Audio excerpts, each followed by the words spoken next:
Today, I'm doing a little video on Full Fact, the fact-checking organisation. Most of you will have heard of it, I imagine. It's sort of always on the scene when there's a fact to be checked. That's if, Mariana Spring and BBC Verify aren't there as the first port of call. On its X profile, Full Fact says, "Bad information ruins lives. We're a team of independent fact checkers and campaigners who find, expose, and counter the harm it does. Hashtag facts matter."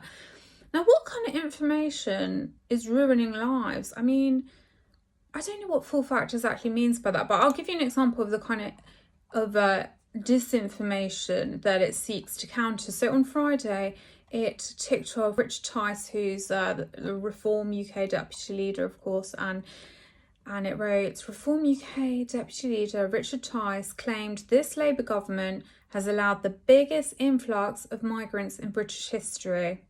He's not explained what that claim's based on, but neither we nor the Migration Observatory can find data to support it."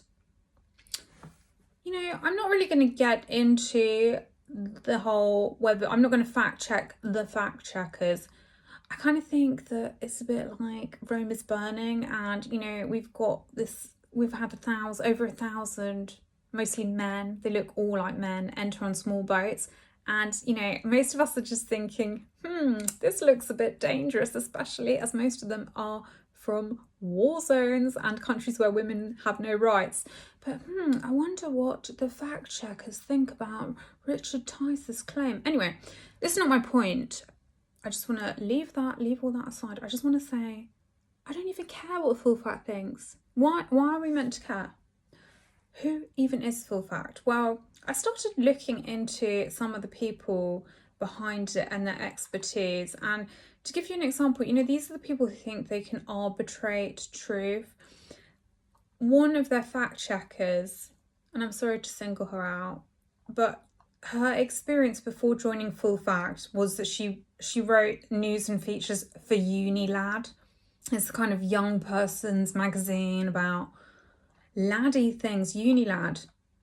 So where's the fact-checking experience? What even is fact-checking experience? What is that? Anyway, then there's Full Fact CEO Chris Morris. And so he was the BBC's first dedicated fact checker on air and online, pioneering fact checking on mainstream outlets through his development and leadership of BBC Reality Check. Did he pioneer fact checking? I mean, I thought that's what you did if you work in the news. You check facts as best as you can, but no, there's like this new top tier that only Mariana Spring and people like Chris Morris can rise to those heights.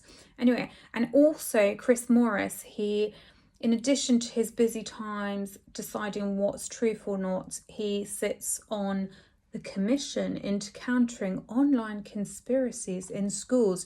And he believes education on conspiracy belief, misinformation and disinformation should begin in primary school. That's in between the lessons on adolescence and incels or whatever. Try and fit that in. Anyway, I don't know why we are meant to care so much what these people think and why this organisation keeps being lauded and sort of like, let's go straight live in the studio to Full Fact, the official regulator of what's truthful in the universe. I think one thing that's really interesting about Full Fact is its funders. Now, Full Fact reassures that its funders have no input into our editorial content or decision making.